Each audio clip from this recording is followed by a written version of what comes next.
we're here to make a new type of news. New insights, new styles, and new topics every day. We are News Generation. Making news just for you. It's September 19th here in Seoul. I'm Shin Yeun, and this is News Generation, where we make the news at Arirang's very own open studio. Every morning, we'll discuss the top issues and latest current affairs affecting people in their 20s and 30s. Joining me in the studio is Walter Lee. Lovely to be here. Good morning, and Nal Song. Hi, everyone. All right, now both are here to speak on behalf of people in their 20s and 30s. As usual, let's start with our news feed, which covers different hashtags and news items that have been trending on social media over the past 24 hours. A sperm bank in China has opened a competition to find the best quality sperm donated. Organized by the Henan Human Sperm Bank, the contest has been open to university students in Zhengzhou. Now, participants must be aged between 20 to 45 years old and be at least 165 centimeters tall. They will be paid up to $1,150 for their contributions, and winners of the competition will be called nameless heroes. Participation rate has been high among university students, which comes as good news to sperm banks that have found it difficult to attract donors in the past few years amid declining fertility rates. Moving on to news in Ukraine, the war has torn many young couples, including 27-year-old Ivan Soroka and his 25-year-old significant other Vladislava Ryabets. Weeks into dating, Soroka and his military unit had been dispatched to fight on the front lines against Moscow. In battle, Soroka lost his eyesight to a Russian mortar shell, but this didn't stop his girlfriend at the time from staying by his side. Last Friday, the couple got married, and though the blinded Ukrainian veteran couldn't see his bride walking down the aisle, he did promise everlasting love. And we're soon to enjoy Korea's long Thanksgiving holiday, also known as Chuseok. Traditionally, family members gather together and prepare food for their ancestor in what's called 차례. But the latest survey conducted by Lotte members found that among 4,000 consumers aged from their 20s and 50s, only a little over 40% said they would prepare a 차례 table this year. In other words, the majority of respondents said they wouldn't follow the traditional ritual. The survey found a downward trend in 차례 since COVID-19. Before the pandemic hit in 2018, around 65.9% of households practiced 차례, but last year this number had dropped by 26.9 percentage points. And reasons seem to vary, but experts believe it's because there has been a change in generation. The younger generation doesn't seem to be bounded strongly to old traditions and customs. Also, since COVID-19, not many have dedicated their holidays to go visit their family members. Instead, they've used it to go enjoy their own break or go on vacation. Another important factor worth noting is the increase in female employment. In August, we've seen the highest female employment rate, surpassing 54%. Traditionally, women were thought to be responsible for preparing food for these ancestral rites, but now that they're also working outside the house, many are questioning whether they should maintain the traditional role of staying in the kitchen preparing for 차례. And one of the biggest reasons why married couples fight over the holidays is because of these so-called traditional gender roles a wife and husband seemingly must have. Why don't you tell us a bit more now? Like, I know a lot of friends of mine don't want to go see their in-laws because of this. Would you agree to that? Well, my in-laws and actually my own family live abroad, and it's just me and my husband here in Korea, and then my extended family. So we don't have that much of a conflict with that. But even when we do go for holidays, they don't let me do anything, which is, I know I'm showing off now, but I know a lot of people would be so yeah, jealous. I know. I just sit there and I promise you, it's not because, I don't have any manners. They insist that, they treat me, and so I'm a really happy person, but it's not the case for a lot of people. Right. But nowadays, like you were mentioning, a lot of people since COVID have stopped going to see their extended relatives and their own families and kind of enjoying this holiday as a more rest break time and going on vacation. Yeah, I guess a lot of your friends would be very jealous of you because your in-laws are allowing you to stay outside of the kitchen. Yes. Sending some love over there. Sending love. But Walter, some people are saying that while it's good to see these traditional gender roles being blurred out and broken, we are seeing a bit of Korea's culture dying out, which is this 차례 tradition, right? What are your thoughts on that? Well, I am for the change for this 차례 tradition because I do think that it's something that we should be done together. I'm actually quite saddened by the amount of tradition that is dying though. Like example, kimjang, where we make kimchi every year. I noticed that not many people are doing that anymore, and I think that's something that we really need to maybe keep in our tradition as Koreans. But luckily, I don't have a family that does this chare, and instead, what we do is we kind of give each other chores to do. Like the mother, she loves to cook, so she's very happy to cook. So what we do in response is either set the table, clean up, wash up, make sure she's well rested as well.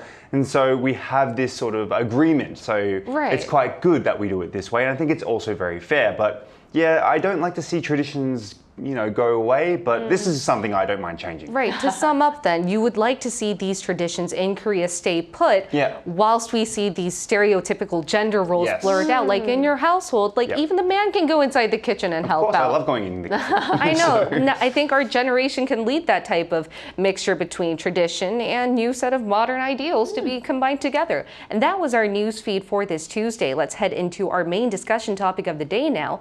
One new social trend our generation is leading seems to be what we think is a good job or a successful career. Take a look at the screen to find out more. White-collar jobs, a 9-to-6 job, or a public office post doesn't seem to be as appealing to Korea's younger generation. Instead, a growing number of Millennials and Gen Z seem to be prioritizing monetary benefits. In other words, they're okay sticking to labor-intensive blue-collar professions or unstable part-time jobs, as long as they earn a lot of money and it doesn't take up too much of their time.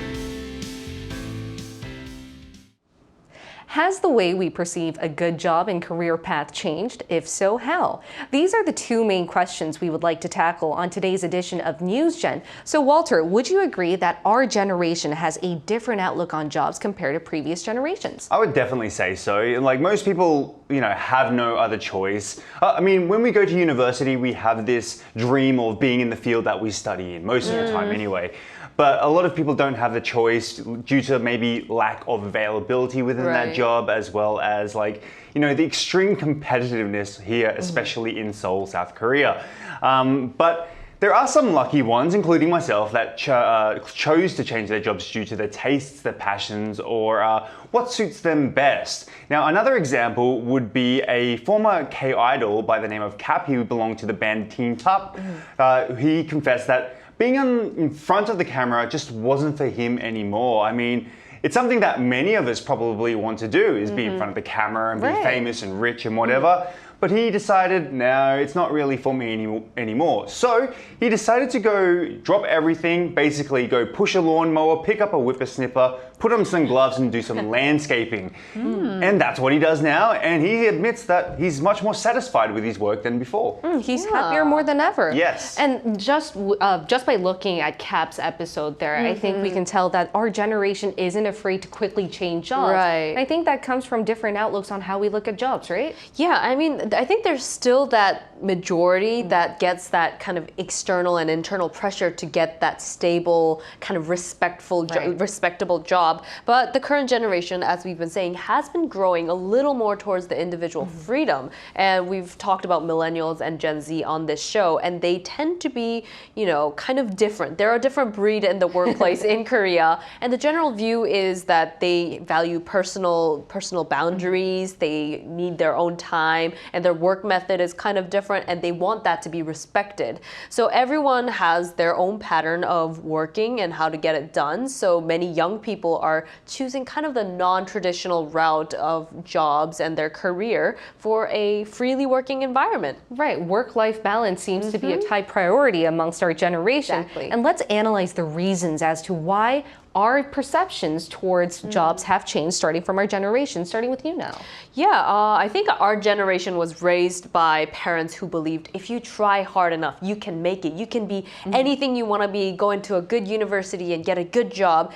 But the reality is, even if you study really hard for 12 years, you might not get into the top 10 even universities here in Korea. And even if you do get into one of those nice prestigious universities, you're not guaranteed an amazing, incredible job anymore. And I think, frankly, our generation's kind of sick of it. We're really tired. And so I think we're kind of looking for what we can prioritize, which is sometimes money or even a good work-life balance, and maybe not the title, not the job title of a big company. You mentioned a really good point. I think because we're so accustomed living in a hyper-competitive society, though we really try to go to these prestigious universities, get that really good job title, once you're there, sometimes it feels like it's not enough because we can't even afford a house. So some people actually taste that. Like you may go to a really prestigious university and end up taking jobs like, delivering dairy products or doing water filter changing, wallpaper changing, a lot of labor work, construction work.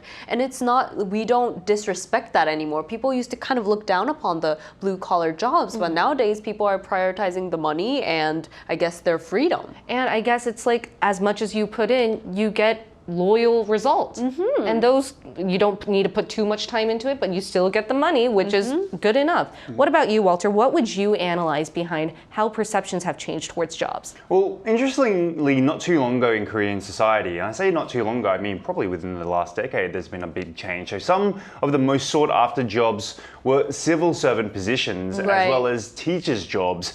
Now, this was due to the stability within those positions. Now, the thing was that they weren't actually the highest paying jobs, but the reassurance that you could be in the job for such a long time was very enticing to many people. And that's the reason why people wanted to pursue those jobs. But recently, the resignations of these areas have seen an increase. And to be honest with you, we've been talking about on the show before, but the teachers' situation, right? The hot issue about teachers' rights. Now, we can see that the mistreatment of teachers from parents or students or whatever has also been, factoring into this increase of resignations because they don't feel safe. It might not be the main problem, but it's definitely something that has helped with the increase of resignations. Now, people, as we mentioned before, are looking towards more money and more time. And as you mentioned, I think compared to our parents' generation or grandparents, they thought like public posts or becoming a civil servant is the way to go. But I think from our generation, we've realized that we want more time outside of the workplace. And there's so many things there's so many methods we can achieve, like self-satisfaction or self-achievement. We have different expectations towards life. But nevertheless, the demand or desire to go into a big company still seems to be a very, very high goal and very esteemed job amongst many millennials and Gen Z. How would you guys read into that? Well, to be honest with you, the thing is, big companies, big money. That's what it is. It's simple. It's simple. If there's a large corporation, you expect to get paid a lot. Usually these days, especially if you work for an international organization in Korea, they sometimes follow international working hours as well. So therefore, there is less overtime for some. Not all companies. I know many companies still kind of do that overtime. But in the past, working as a civil servant, you were doing just as much work as anyone else, doing very late nights. But the pay was just not worth the money. And therefore, people were sick of that. People were sick of going home late, not having enough time for themselves. So less work-life balance is just not for our generation anymore. What about you, Nell? How would you read into that? I think kind of continuing along with the big names, they usually tend to have like good welfare, maternity leave, or even paternity leave. They have vacations, other benefits, and etc. But also that name value, the kind of the honor and having that respect and social status from other people is also huge. And I think just the fact that you are going to have to risk a lot going down the road that's untaken by a lot of people. Maybe you're the first one of your generation to go blue collar. And I think a lot of people are afraid of that. So that's why they still want to take the big company route. It's quite interesting to see such polar ends though. Like there's a part of our generation that's okay to do blue collar jobs and multiple jobs at once. But there's still a side that likes that name value and those big companies, big money. But to find out what perceptions towards good jobs are like abroad, we asked our global viewers to share their thoughts, and here's what 3 of them had to say. Take a look at the screen to find out what 3 said. Giselle said, many young professionals in the US look for remote work, flexible hours, and a good work-life balance. Kite said, money, prestige, and work-life balance. In that order is important. Tasmia Tazin said, in Bangladesh, people prefer to have their own business because they think that they can earn more money than working regular jobs. Now, these are what our global viewers had to say, but I think it's now a great time to include a fellow millennial from Japan. Let's find out if youth there also have quickly evolving perspectives on what constitutes a good job.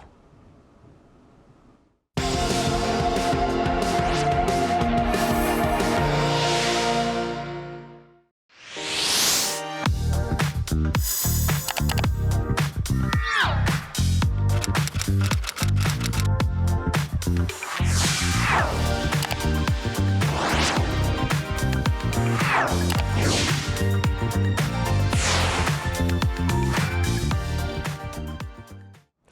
include a fellow millennial from Japan in our talks. It's Yoshi Shimamura. Welcome, Yoshi.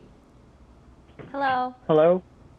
Hi. Now, Yoshi, I'd like to ask you the first question. You've heard our discussion so far, and what do you think about the way Korean millennials and Gen Z are looking for in a job?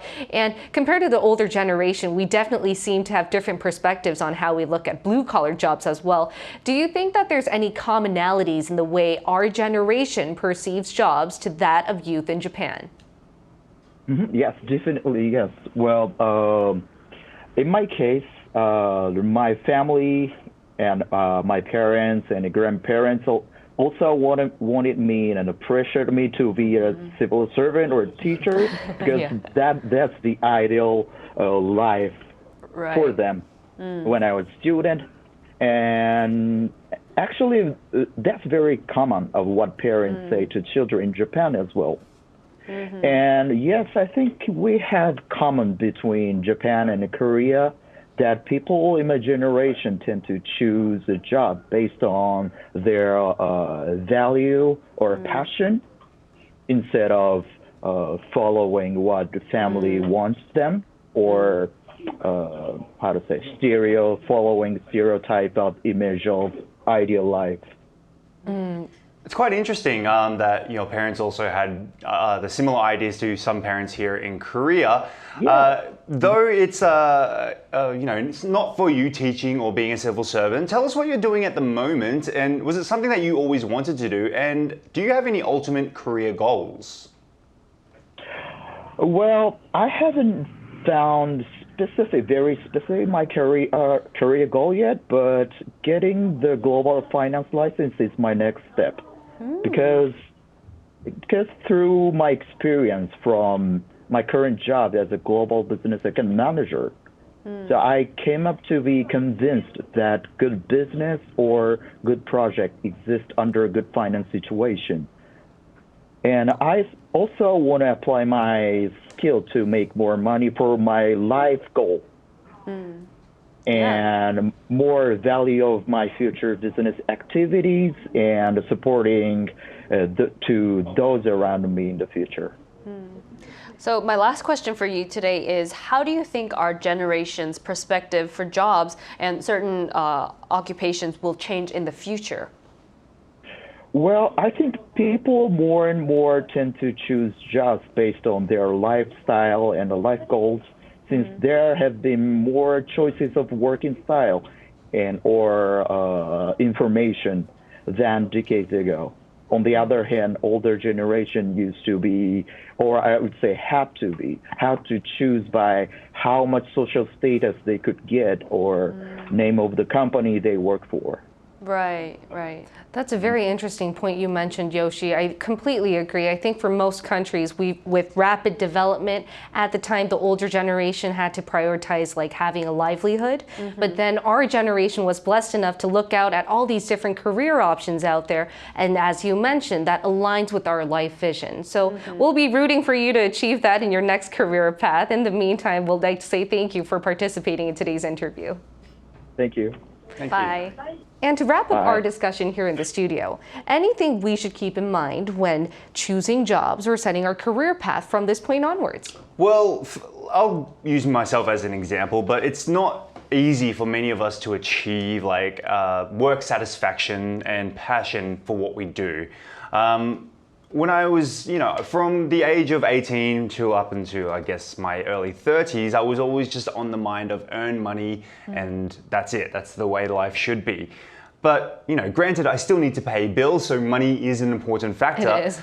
But I also decided once I change the job I had before to once I changed to what I have now, I'd want to be passionate about that job, and therefore I would have a more enjoyable time doing it, though it still has its stressful days and there's a lot of things that happen. I don't go to work hating my job. And I used to work in a job where I used to speak to people every day, many people every day, and about 90% of them would tell me that they're just not satisfied with what they're doing. And that really shocked me. And I was like, well, why continue living the rest of your life not trying to achieve something that you want to do? I mean, our work life is too short. And I think that, while we're in the workforce, we should be trying, if we can, to focus on things that we enjoy, not just things that are based on money, within reason, of course.